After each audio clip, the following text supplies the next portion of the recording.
Probably the most important element of every marketing strategy is a target group. We call it personas in marketing, and this is when you build a profile of your ideal customer. Usually it's between 3 and 5 types of customers that buy, but that depends very much on the company. I do not recommend though building more than 5 customer profiles, because then we dilute our focus. We have to group those types of people. Even if all ages, all kinds of people buy from us, we have to still group them to be able to focus our marketing budget. I have a really quick and efficient template for creating a persona. That template that I've created consists a number of simple elements, questions that you have to have answers on. First one is who's buying. Even if you're selling to a company, even if you're in B2B type of business, it's still a person on the other side. It's still a team of people who's buying, so we have to know who these people are. The second thing is, what kind of company is that if we are selling to companies, right? What is the area,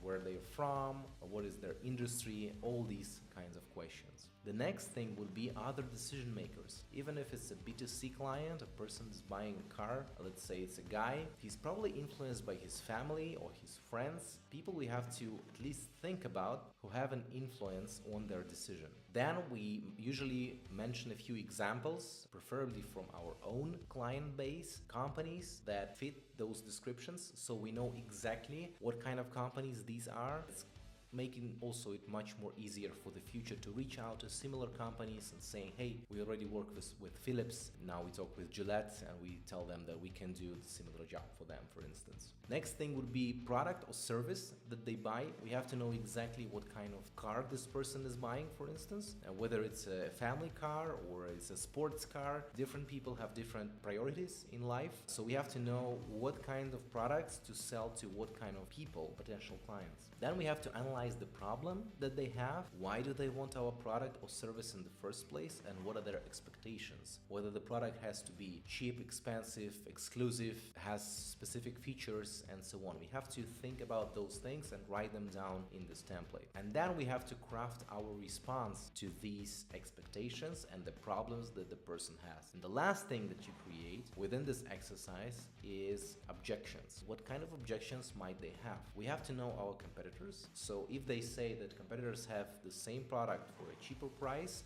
we have to be prepared to tell them why our price is slightly higher than our competitors. There have to be reasoning behind it, so a client that wants higher quality still buys from us because we tell him that this is what it looks like. If you'd like to have this template to be filled out for your personas, let me know in the comment and I'll share it with you.